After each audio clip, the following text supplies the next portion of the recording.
सलूजा साहब क्या कहेंगे, आज कांग्रेस में शामिल हो गए? मैं तो सबसे पहले बहन कुमारी शैलजा जी का बहुत बहुत आभार व्यक्त करूंगा, धन्यवाद करूंगा कि आज उनके मार्गदर्शन में मैंने इंडियन नेशनल कांग्रेस को ज्वाइन किया है। और मैं साथ ही आभार व्यक्त करना चाहूँगा हमारे असम से विधायक श्री शमशेर सिंह गोगी जी का, श्याम सुंदर बत्रा जी का, पूर्व चेयरमैन भाई इंद्रजीत गुराया जी, अरुण पंजाबी जी, इन सब के सहयोग से मुझे कांग्रेस में आने का मौका मिला। और मैं इन सब को ये विश्वास दिलाता हूँ, जो उम्मीद मेरे से रखते हैं मैं उसकी पूरी करूँगा। कांग्रेस में क्यों आया, ये भी एक प्रश्न है। आज देश में जो नकारात्मक माहौल है, नेगेटिव माहौल है, जो नफ़रत का माहौल है, उसको केवल देश में एक ही पार्टी ख़त्म कर सकती है, वो है इंडियन नेशनल कांग्रेस पार्टी। लोगों को प्यार की राजनीति हमेशा दी है, भाईचारे की राजनीति है। भारतीय जनता पार्टी और उसके जो अलायंस है वो देश को नफ़रत की राजनीति दे रहे हैं, बांटने की राजनीति दे रहे हैं। हमारे आदरणीय नेता राहुल गांधी जी प्रेम की बात करते हैं, सद्भाव की बात करते हैं, भाईचारे की बात करते हैं। इन्हीं बातों से प्रभावित होकर मैंने आज इंडियन नेशनल कांग्रेस ज्वाइन की। सर, आपने इनेलो क्यों छोड़ी, ये नहीं अभी तक आपने राज खोला? ये बातें मैं पीछे छोड़ आया हूँ, इनके ऊपर मैं नहीं चर्चा करना चाहूँगा। मैं वहाँ भी ठीक था, यहाँ भी ठीक हूँ। मेरे को किसी से किसी प्रकार का कोई गिला नहीं है। मैं पिछली बात को भूल कर नहीं शुरुआत करना चाहता हूँ। ऊपर चढ़ा दो झंडा, 5-4 झंडे चढ़ा दो। अरे आईडी नीचे कर लेना। आ जाओ भाई। सुनील जी आ जाओ, आगे आओ। एक मिनट, एक ये सुनील जी को आने दो आगे जरा। हाँ, ये इनको ज्वाइन करानी है, ये बरसाड़ा से रोड बिरादरी से है जी। आ जाओ भाई। हाँ आर्या मार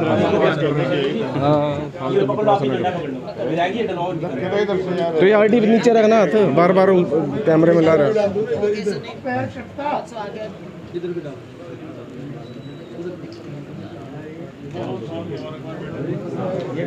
हो जो राज्यसभा अच्छी है या प्रदेश अध्यक्ष अच्छा है, आप कहां पर ठीक समझती हैं? मुझे ये पूरी मेरी समझ लीजिए कि अपने उससे मैं जवाब देना चाहूँगी। अभी आपने जनरल पूछी है ये क्या, मैं तो यही कहूँगी कि कांग्रेस पार्टी का सच्चा सिपाही होना अपने आप में एक गर्व की बात है। मैम, आपने भ्रष्टाचार की बात की है। मैम, आपने भ्रष्टाचार की बात की है। करनाल को आप कहते हैं कि ट्रेनिंग सेंटर है, इतना बड़ा भ्रष्टाचार हुआ, बड़े बड़े अधिकारी पकड़े गए।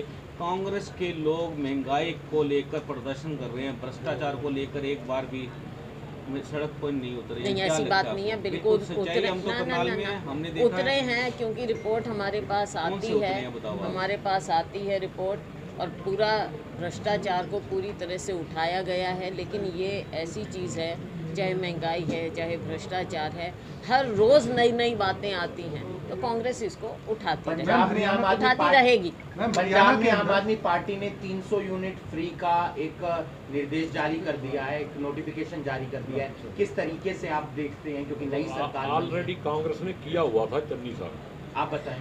हमने, हाँ बिल्कुल ठीक है, जब मौका मिला था चन्नी साहब को, उन्होंने ऑलरेडी कुछ बातें ऐसी थी जो हमने कह दी थी, कर दिए थे, बहुत से फैसले हो गए थे। लेकिन अब ठीक है, नई सरकार बनी है। देखो, हम चाहेंगे कि पंजाब के लोग, उनको एक सरकार उन्होंने अपने लिए बनाई है, लेकिन जो वायदे इन्होंने किए हैं, जिस तरह के वायदे किए हैं, अभी तो बहुत से वायदे हैं जो पूरे करने हैं इनको, तो पंजाब के लोग इसी इंतज़ार में हैं कि वो सभी वायदे पूरे हों। और हम उम्मीद करते हैं कि पंजाब के लोगों को अच्छी सरकार मिले, आने वाला समय बताएगा। मैं पंजाब के लोगों ने चन्नी जी की कांग्रेस की बात पर विश्वास नहीं किया और आम आदमी पे किया है। क्या लगता है, कांग्रेस कई फैक्टर्स अपनी बात सही ढंग से नहीं रख पाई? कई फैक्टर्स हैं जो मैं अकेली उसका विश्लेषण नहीं कर पाऊंगी, और करना भी नहीं चाहिए मुझे, क्योंकि वहाँ के हालात अलग थे और जो भी थे, बहुत सी बातें थी जिनको पार्टी देख रही है। कुछ कमियाँ कांग्रेस पार्टी की भी रही हैं और हमारी, और कुछ और भी बातें होती हैं, जैसे जिस तरह के इन्होंने नारे दिए, कई बहुत सी बातें हैं जिनको देखा जाएगा और देख रही है कांग्रेस पार्टी, और आने वाले समय में इन सब बातों को जो कमी है उनको दूर करते हुए कांग्रेस आगे बढ़ेगी। हरियाणा को बिजली फ्री में देने का मन बना रही है। देखो अभी 2.5 साल हैं, हमने भी अपने उसमें किया था प्रॉमिस अपने मैनिफेस्टो में। आगे समय आएगा, अगले चुनाव से पहले सारी स्थिति को देखते हुए हम नया मैनिफेस्टो भी बनाएंगे। और ख़ास तौर से मैं ये नहीं कहती कि केवल बिजली की बात है, डोमेस्टिक की भी बात होती है, एग्रीकल्चरल की भी बात होती है। सबसे बड़ा मुद्दा होता है बेरोज़गारी का, महंगाई का, बहुत सी बातें हैं, गरीब का, मिडिल क्लास, एजुकेशन, बहुत सी चीज़ें हैं। सबको सही ढंग से लोगों के सामने रखना कांग्रेस पार्टी का आगे समय में ये ध्येय होगा, ताकि लोग जो देख रहे हैं आज के दिन भारतीय जनता पार्टी सरकार में, इन सब चीज़ों को दूर करके अगली सरकार कांग्रेस की बने, हम सभी लोग उसकी ओर। अब आप पूछो, आप कहीं ये जो नौकरी के फॉर्म निकलते हैं, फॉर्म भरते हैं और उसके बाद कैंसिल हो जाते हैं और पैसे रख लेते कहाँ जाते हैं? और पैसे रख लेती है ये सरकार। ये सरकार उसका ब्यौरा दे, वाइट पेपर निकाले इस बात पर कि आज तक आपने इतने सालों में, पहले दिन से जब 2014 में आपकी सरकार बनी है, तब से अब तक आपने कितनी नौकरियां निकाली, कितने पेपर लीक हुए, कितने फॉर्म्स भरवाए, कितने पैसे इकट्ठे किए, वो पैसे कहाँ गए, पैसे क्या वापस दिए, नहीं दिए तो वो किस खाते में गए हैं, सबका ब्यौरा ये सरकार हम बिल्कुल कैंसिल भी करते हैं या कैंसिल नहीं होते, अपॉइंटमेंट नहीं मिलते हैं, बहुत से पेच हैं इसके, तो सरकार को इस पर वाइट पेपर करनाल में हरियाणा के अंदर कर्जा जो है कांग्रेस के समय में लगभग 66,000 करोड़ रुपए था और अब कई लाख, 2 लाख करोड़ से प्लस हो गए। इसके बारे में क्या कहना चाहिए? ये रुपया गया कहाँ पे, जबकि जनता के ऊपर नए नए टैक्स लगातार लगाए जा रहे हैं। जनता पर बोझ डाला जा रहा है, आम आदमी की जेब में लूटा जा रहा है। ये इस सरकार का आप 2 सवाल। एक, आम आदमी पार्टी का पूरे हरियाणा में कुनबा बढ़ता हुआ नजर आ रहा है, बहुत सारे लोग जा रहे हैं कि चलो आम आदमी पार्टी से क्या पता टिकट मिल जाए। वो हरियाणा की राजनीति में आप किस तरीके से एक बदलाव देखते हैं? मुझे लगता है आपने जवाब खुद दे दिया है। बहुत से लोग हैं जिनकी अंदर से महत्वाकांक्षाएं होती हैं, तो वो अपनी महत्वाकांक्षाएं पूरी करने के लिए कभी किसी पार्टी की ओर झांकते हैं, कभी किसी पार्टी की ओर। अब टिकट जितनी जो जैसे ये प्रॉमिस कर रहे हैं, आगे समय बताएगा। एकदम देखो थोड़ा लगता है जैसे हमारा पड़ोस का राज्य है पंजाब, लोगों को एकदम वो लगा, लेकिन अभी 2 साल हैं, 2.25 साल हैं, असलियत सामने आएगी, पता चलेगा। सरकार चलाना आसान भी नहीं होता, आने वाला समय बताएगा असलियत। मैम इधर से सवाल है, मैम करनाल में इतना बड़ा भ्रष्टाचार का जो स्कैंडल पकड़ा गया है, उसके बारे में आप क्या करते हैं?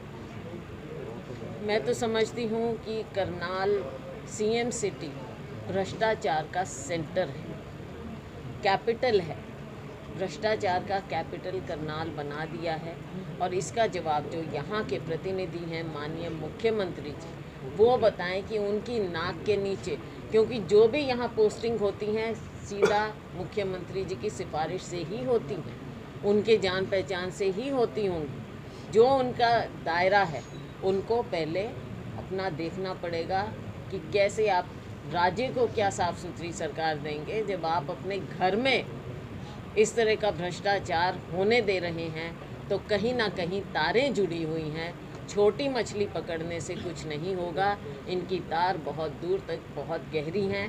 उसको निकालने के लिए मैं समझती हूँ जुडिशियल इंक्वायरी से कम नहीं हो सकता।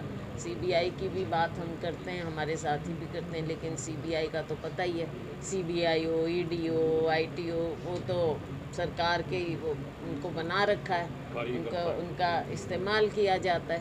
तो विश्वास तो हम जुडिशरी में रखते हैं अगर निकाल सकें, लेकिन नहीं कर पाएंगे तो आने वाले समय में जनता निकाले। मैम कुलदीप शर्मा आपकी पार्टी के नेता हैं, करनाल में उनका अब देखो आप इतना ज्यादा आखिरी सवाल है मैम, फिर जा रहे हैं। ज्वाइनिंग करानी है मैम, उनका घर करनाल में है, प्रेस कॉन्फ्रेंस वो करते रहते हैं। उन्होंने कहा है कि बहुत सारे कांग्रेस के अंदर नेता हैं जो मुख्यमंत्री बनने की सोच रहे हैं, पार्टी को मजबूत करने का वो नहीं सोचते हैं। जाएगी। ये तो फिर आप पर्सनल उनसे सवाल है, क्यों पूछो। पूछते हो? तो आप उनसे पूछो, मुझे क्या पता उन्होंने किस कॉन्टेक्स्ट में अब जैसे किसके बारे में क्या सोचते हुए उन्होंने सात कहा। आठ नेताओं के बारे में कहा जो कांग्रेस के मजबूत लीडर हैं मैम, जिसमें आप भी आप उनसे पूछे ना। मैम आप मुख्यमंत्री बनना चाहेंगे आप हरियाणा का? अरे बनाओगे क्या? ऐसा है, ये सारी चीज़ें दो पहलू हैं इसके। एक पहलू ये है कि जो जिसके साथ जुड़ा होता है या जिस मीटिंग में जाता है, चाहे आप भी कोई मीटिंग करो, वो सबसे पहले आपको मुख्यमंत्री बनाएंगे क्योंकि उनको लगेगा कि आप उस बात से खुश हो जाओ। एक तो ये पहलू। दूसरा पहलू जो ज़्यादा गंभीर पहलू है वो ये है कि इस तरह की बातें देखो करना और वो करना, ये फैसले होते हैं हाईकमान समय आने पर होते हैं। और मुझे लगता है कि कांग्रेस पार्टी के सभी सच्चे सिपाही यही करें तो बेहतर होगा। जो ये सेल्फ प्रोजेक्शंस होती हैं, इससे वर्कर्स में भी गलत जाता है, जनता में भी। हम पार्टी को मजबूत करने की बात करें तो बेहतर होगा और हाईकमान को। मैम अंतिम में last question ma'am, Kuldeep Bishnoi का कांग्रेस पार्टी का संगठन कब तक जो है जिनका उम्मीद करें या मैम, एक मिनट, ये प्रेस का क्वेश्चन मैं पूछ रहा हूँ। मैम, कांग्रेस में कुलदीप बिश्नोई का भविष्य क्या है? कांग्रेस में कुलदीप बिश्नोई का भविष्य क्या है? कुलदीप बिश्नोई की बात कर। अरे भाई आप पर्सनल पे पर्सनल जा रहे हो। मेरे को लग रहा है आपके सवाल खत्म।